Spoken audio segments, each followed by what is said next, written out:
Assalamualaikum warahmatullahi wabarakatuh. Perkenalkan, nama saya Sintania Mazaro dari D3 Keperawatan kelas 1A Poltekkes Kemenkes Bengkulu. Baiklah, di sini saya akan sedikit menjelaskan. Yang pertama, sistem pencernaan pada manusia. Yang kedua, sistem reproduksi pria dan wanita. Yang ketiga, sistem jantung. Dan keempat, sistem perkemihan. Yang pertama, saya akan menjelaskan tentang sistem pencernaan pada manusia. Sistem pencernaan pada manusia mempunyai pengertian adalah sebuah sistem yang memproses dan mengubah makanan dan menyerap sari-sari dan mengubah nutrisi yang menjadi kompleks menjadi sederhana agar bisa dicerna oleh tubuh. Proses pencernaan pada manusia terbagi menjadi 5 macam. Yang pertama, ingesti. Proses ini merupakan proses yang paling awal, yaitu memasukkan makanan ke dalam mulut. Dilanjutkan ke yang kedua, yaitu proses mekanik. Proses mekanik ini merupakan proses yang merubah makanan menjadi kecil dan halus. Selanjutnya yaitu pencernaan kimiawi. Pencernaan kimiawi adalah proses ini terjadi perubahan molekul-molekul zat makanan yang kompleks. Selanjutnya penyerapan. Penyerapan adalah suatu gerakan nutrisi dari sistem pencernaan menuju sistem sirkulator. Yang selanjutnya penyingkiran. Penyingkiran merupakan proses pembuangan material yang tidak dicerna dari trak pencernaan menuju defekasi. Baiklah, selanjutnya saya akan menjelaskan tentang organ pencernaan pada manusia. Pertama yaitu mulut. Di dalam mulut ini terdapat beberapa alat yang membantu proses pencernaan. Yang pertama gigi, yang kedua lidah, dan yang ketiga kelenjar ludah. Gigi berfungsi sebagai alat pengunyah makanan. Sebelum makanan itu sampai ke lambung, maka makanan itu sudah halus. Yang selanjutnya lidah. Lidah mempunyai fungsi sebagai alat pengaduk makanan ketika di dalam mulut atau membantu mendorong makanan melalui proses peneganan.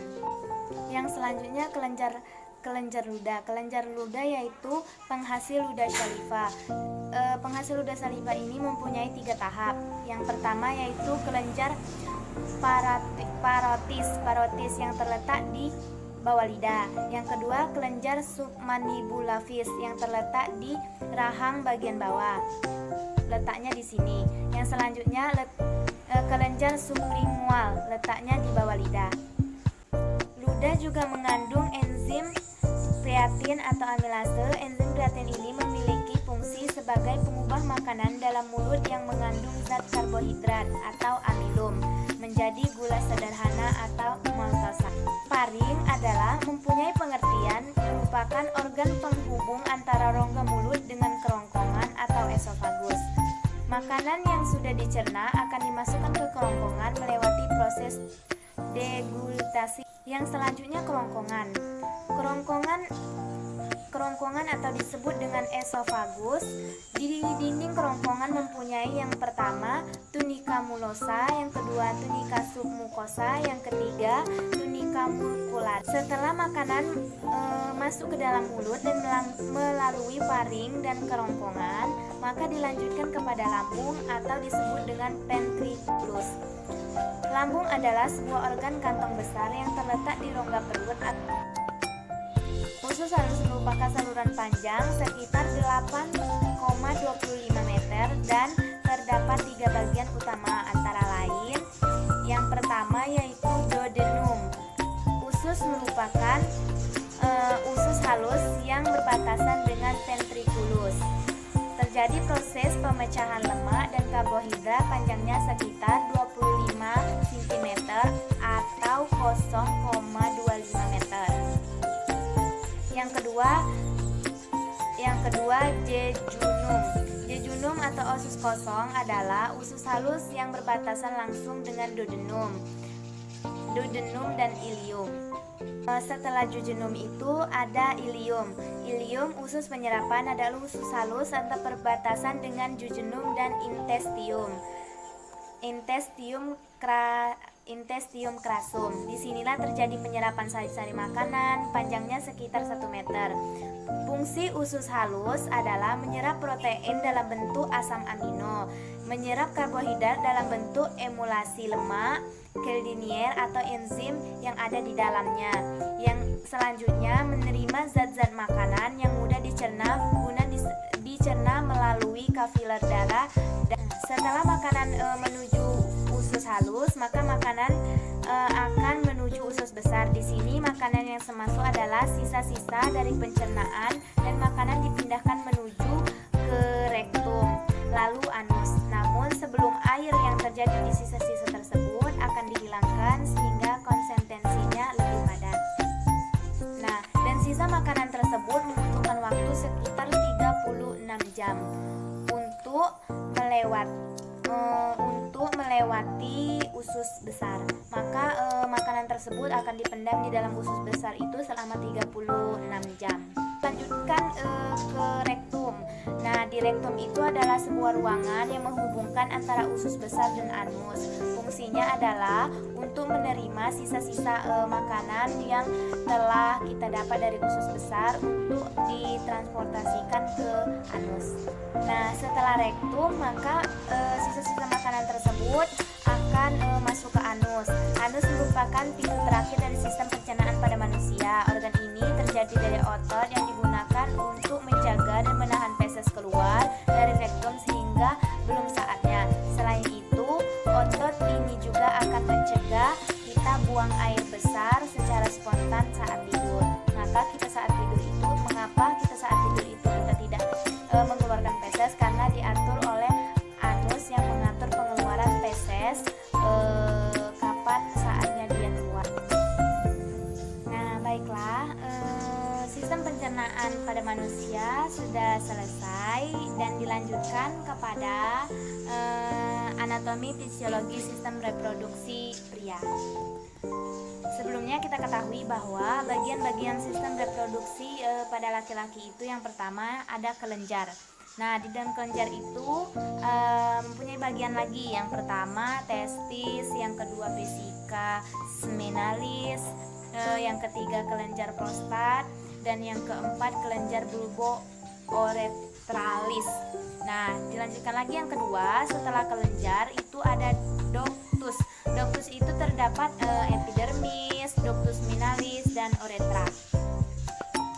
Nah, yang ketiga yaitu bangun penyambung. Nah, bangun penyambung itu mempunyai bagian lagi, yaitu skrotum, peniculus, spermaticus, dan penis. Nah, kelenjar yang pertama mempunyai fluid yang A, yaitu testis. Nah, testis itu mempunyai pengertian merupakan dua buah glandula. Nah, glandula atau kelenjar yang terdapat di dalam skrotum dan digantungkan pada pecamulus adalah dia yang bergantung pada jenis kelamin laki-laki tersebut. Nah, berfungsi sebagai tempat terbentuknya spermatozoa. Nah, testis itu terbentuk sekitar 200 tubulus seminiferus yang saling melihat dan dalam kepreton fibrosa. Nah, spermatozoanya itu dibentuk dalam tubulus dan dikeluarkan di dalam ductus, yaitu pas deferen melewati ductus epidermis.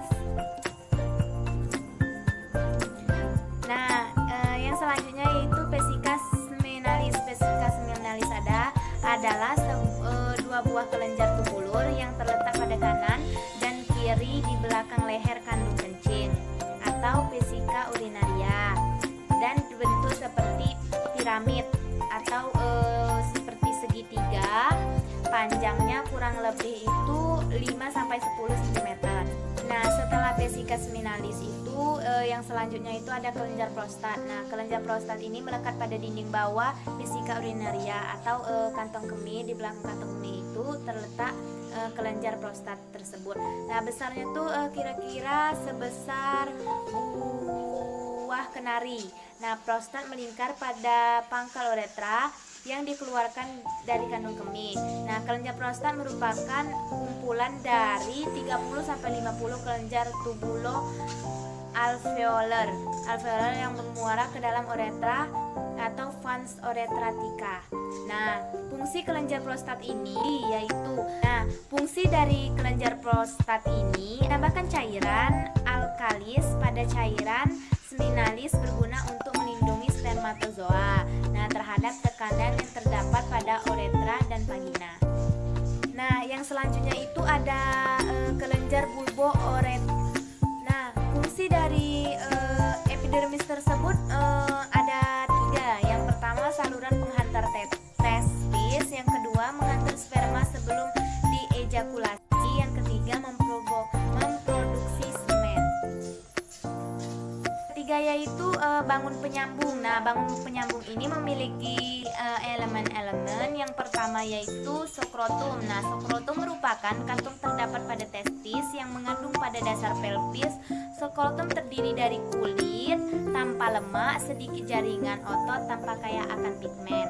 Nah, di sini skrotum terdiri dari 2 lapisan. Yang pertama yaitu kulit, warnanya kecoklatan tipis, mempunyai picet atau rugor dan tumbuh rambut pada masa pubertas. Nah, yang kedua tunika dorsalis. Nah, berisi lapisan otot polos yang tipis. Tunika ini membentuk septum yang membagikan skrotum menjadi 2 ruangan. Nah, elemen yang kedua yaitu peniculus spermaticus. Nah, peniculus spermaticus ini memanjang pada abdomen, inguinalalis dari bagian belakang testis sampai ke dalam skrotum. Nah, setelah itu yang selanjutnya itu ada penis. Nah, penis terletak mengandung di depan skrotum. Nah, bagian ujung disebut gland penis, bagian tengah corpus penis, bagian pangkal redeca penis. Ada hormon-hormon yang berperan. Yang pertama itu ada hipotalamus. Nah, di hipotalamus itu mempunyai GnRH atau disebut generating releasing hormone. Nah, itu menstimulasikan pituitari anterior untuk mengeluarkan itu yang pertama itu ada FSH dan LH. Selanjutnya itu ada testosteron. Nah, testosteron itu berperan dalam pembentukan seks bundar, dan yang kedua pematangan organ reproduksi pria. Nah, selanjutnya ada fisiologi. Fisiologi itu ada yang pertama itu ereksi, yang selanjutnya tuh organisme, dan yang ketiga itu ejakulasi. Nah, ereksi adalah saraf yang parasimpatis menstimulus organ yang ereptil. Nah, membesar karena penuh dengan darah. Sedangkan yang kedua itu orgasme. Orgasme itu sel sperma dari testis dikeluarkan menuju uretra. Nah, dari testis menuju uretra. Yang selanjutnya itu sekresi zat lain membentuk semua dikeluarkan dari organ aksesoris menuju uretra tersebut. Nah, yang ketiga itu yang terakhir fisiologinya itu ejakulasi. Nah, ejakulasi adalah impuls simpatis dari pusat refleks medula spinalis menjalankan di sepanjang spinal lumbar atau L1 dengan L2 menuju organ genitalia, menyebutkan kontraksi atau kontraksi peristaltik. Nah, peristaltik dalam ductus textus epidermis dan ductus deferens. Nah, di sini setelah fisiologinya itu saya akan sedikit menjelaskan tentang struktur sel sperma. Yang pertama itu ada kepala, yang kedua ada badan, dan yang ketiga ada ekor. Nah, yang pertama kepala itu berisi nukleus. Nukleus yang memiliki 23 kromosom. Di kepala sperma tersebut terdapat 23 kromosom. Nah, terus kantong enzim yang membantu semua memasuki ovum. Nah, mempunyai kantong yang membantu memasuki ovum pada sistem reproduksi wanita. Nah, yang selanjutnya badan terdapat mitokondria sebagai penghasil energi. Nah, yang menggerakkan dari sel sperma tersebut adalah badannya yang mengandung mitokondria. Nah, yang selanjutnya itu ada ekor. Ekor berbentuk flagel yang membantu pergerakan dari sel sperma tersebut. Nah, saya sudah menjelaskan sedikit tentang sistem reproduksi pada pria. Nah, kita melanjutkan tentang anatomi fisiologi sistem reproduksi pada wanita. Nah, di sini genitalia eksternal. Genitalia eksternal yang pertama yaitu mons veneris, yang kedua labia majora, yang ketiga labia minora, yang keempat klitoris, yang kelima vestibulum, yang keenam introtitus vagina, yang selanjutnya glanula Bartolini. Genitalia internal. Genitalia internal itu terdiri dari yang pertama vagina, yang kedua uterus, yang ketiga tuba fallopi, yang keempat ovarium. Nah, mons veneris itu mempunyai pengertian jaringan lemak yang menonjol di atas pubis dan tumbuh rambut saat pubertas, atau itu di bagian terluar dari sistem reproduksi wanita.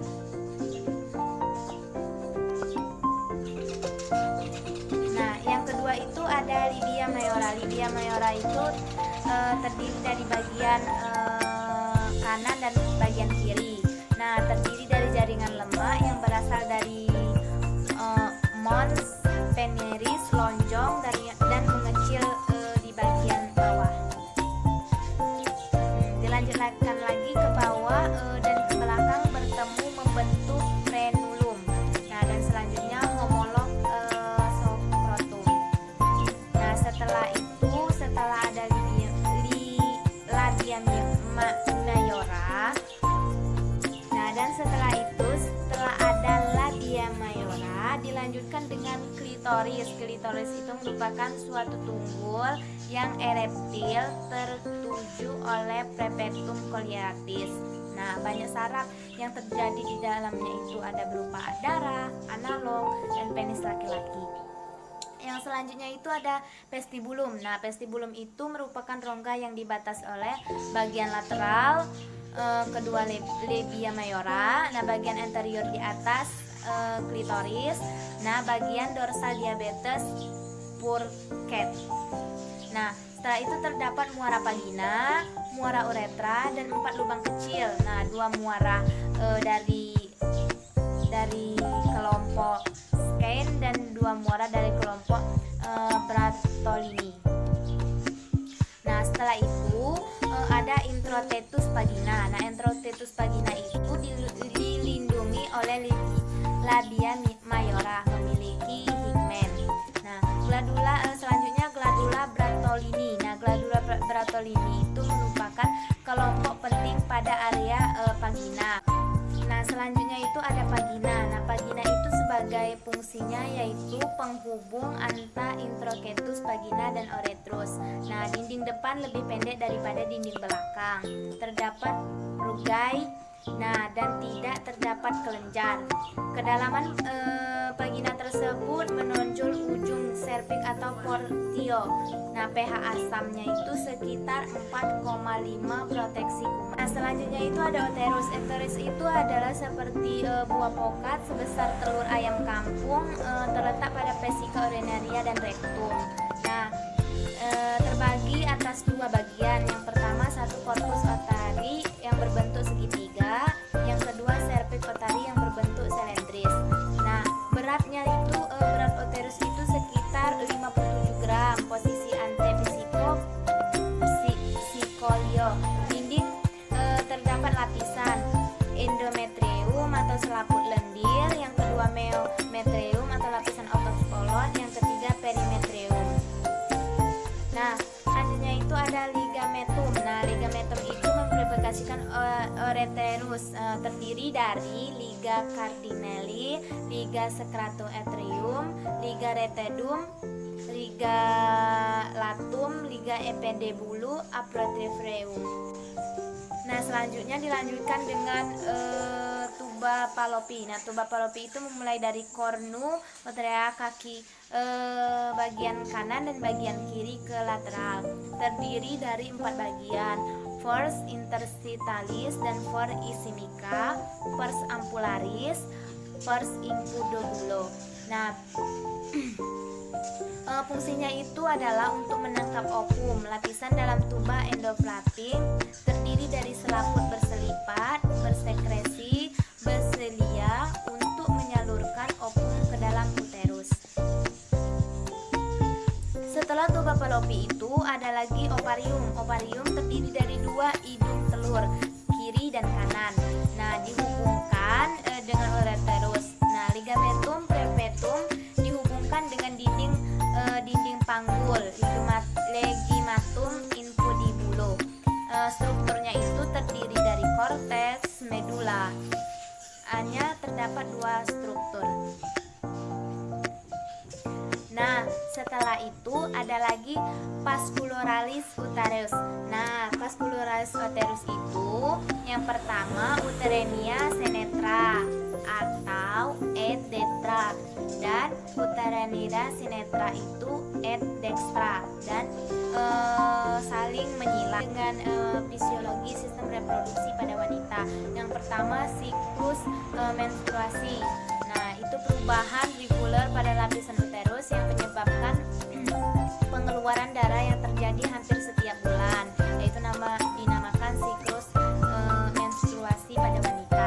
Nah, yang kedua menarse. Masa haid pertama itu masa haid yang dialami pada wanita itu pertama itu disebut menarse. Nah, yang kedua menopause. Menopause itu akhir dari siklus menstruasi akibat dari penuaan ovarium. Nah, di situ menopause itu terjadi pada lansia, seseorang yang tidak mengalami lagi menstruasi. Yang selanjutnya siklus reproduksi wanita.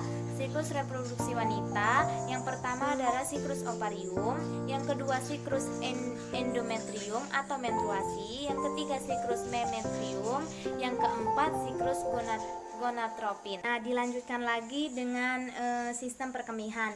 Nah, sistem perkemihan berkontribusi bagi hormon statis, terutama dengan pengaturan konsentrasi isi plasma yang berupa air dan elektrolit, serta membuang sisa-sisa metabolik berupa CO2. Organ sistem perkemihan yaitu yang pertama ada ginjal. Ginjal berfungsi mengatur volume dan komposisi darah. Yang kedua mengatur tekanan darah, pH atau kadar gula darah. Yang selanjutnya memproduksi hormon kortisol. Nah, setelah itu ada fungsi uretra. Nah, uretra itu berfungsi sebagai transport urin dari ginjal menuju kandung kemih. Selanjutnya itu ada kandung kemih. Kandung kemih itu berfungsi sebagai menampung sebelum dikeluarkannya urin menuju uretra. Nah, itu tadi fisiologi sistem perkemihan. Baiklah, itu tadi sistem organ. Baiklah, yang tadi adalah fisiologi sistem perkemihan. Ini ada anatomi ginjal. Yang pertama, berat ginjal sekitar 125 sampai 150 gram, sebesar kepala tangan. Nah, berpasangan antara kanan dan kiri, letak di belakang rongga perut atau retroparianal pada kedua sisi kumlak vertebralis, setinggi thoracalis 12, lumbaris 3. Nah, anatomi ginjal tersebut yang pertama itu ada nefron. Nah, nefron mempunyai unit fungsional ginjal, memiliki satu komponen vaskuler dan satu komponen tubular. Nah, tubular. Yang pertama itu ada glomerulus. Glomerulus ini berupa anyaman kapiler yang dibentuk dari arteriole efferents. Nah, yang kedua kapsul Bowman yang mengelilingi bagian-bagian dari ginjal itu tadi mempunyai elemen. Yang pertama nefron. Nefron itu merupakan unit fungsional ginjal yang memiliki satuan komponen vaskuler dan satu komponen tubular. Nah, nefron ini mempunyai lagi elemen. Yang pertama glomerulus berupa anyaman kapiler yang dibentuk arteriole efferents. Yang kedua kapsul Bowman yang mengelilingi glomerulus. Anatomi ureter itu yang pertama ada saluran yang menghubungkan ginjal dengan buli-buli.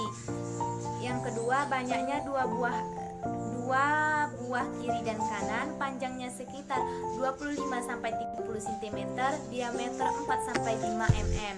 Nah, selanjutnya struktur terdiri dari lapisan mukosa, muskularis dan serosa. mempunyai peristaltik meningkat. Yaitu ada fisika urinaria. Nah, fisika urinaria itu alat berupa kantong otot terletak dalam rongga panggul belakang simpatis pubis pada pria di belakang pesikat.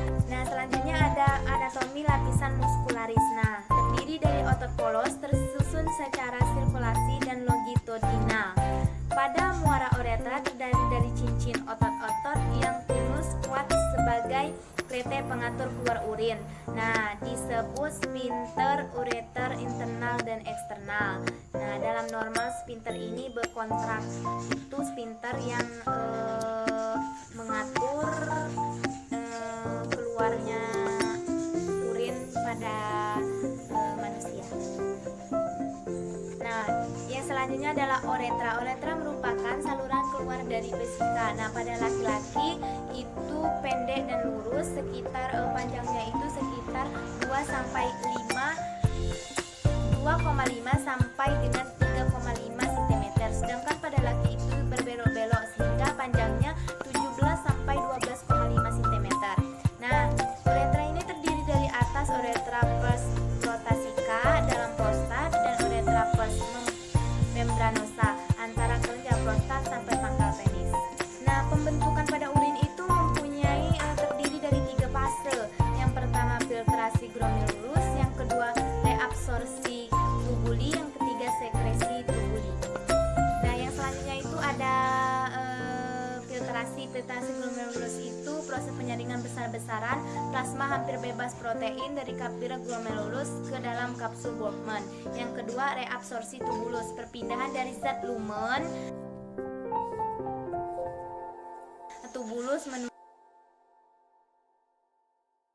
plasma kapiler peritubulus. Baiklah, dilanjutkan lagi dengan anatomi dan fisiologi jantung. Jantung merupakan sebuah organ yang terdiri dari otot. Cara bekerjanya menyerupai otot polos, yaitu luar kemauan kita.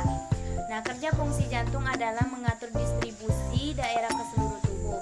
Bentuk jantung menyerupai jantung pisang.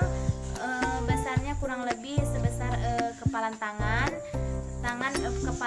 dari pemiliknya. Misal jantung saya sekiranya besarnya itu sekitar kempalan tangan saya. Nah, dan jantung-jantung itu mempunyai lapisan. Lapisan itu terbagi menjadi 4. Yang pertama perikardium, yaitu lapisan terluar. Yang selanjutnya epikardium, lapisan kedua. Yang ketiga miokardium, lapisan ketiga. Dan keempat endokardium. Lanjutkan dengan ruang-ruang jantung. Organ jantung terdiri dari 4 ruang, yaitu 2 ruang yang berdinding tipis disebut dengan atrium atau serambi, dan 2 ruang yang berdinding tebal yang disebut dengan ventricle. Nah, atrium itu terbagi menjadi 2, atrium kanan dan atrium kiri. Begitu juga dengan ventricle. Ventricle itu terbagi juga menjadi 2, yaitu ventricle kiri dan ventricle kanan. Nah, bagian-bagian jantung tersebut mempunyai sekak atau batas-batas yang dibatasi dengan kutub. Nah, kutub valve. Kutub valve ini mempunyai yang pertama itu kutub mitral. Kutub mitral tricus vidalis atau kanan, ortrik atau simunalis, nah pulmo atau siminular. Nah, yang selanjutnya arah kutub atau searah atau disebut dengan stenosis, membuka tak sempurna, sedangkan imposinensi menutup dengan sempurna. Satu siklus jantung terdiri dari sistol dan diastol. Kalau sistol itu fase kontraksi sama dengan 0,3 det, sedangkan diastol itu fase relaksasi sekitar 0,6 det. Jadinya jika dijumlahkan sama dengan 0,9 det. Pengaturan fungsi jantung. Nah, pengaturan oleh syaraf otonom. Yang pertama itu ada simpatik, inotropik positif, kekuatan kontraksi. Yang kedua parasimpatik, inotropik negatif atau kekuatan kontraksi. Dilanjutkan dengan pengaturan fungsi jantung. Pengaturan intrinsik, pemompaan dalam menanggapi perubahan volume darah yang mengalir ke dalam jantung. Pengaturan jantung secara refleks oleh sistem saraf otonom. Nah, Jadi jantung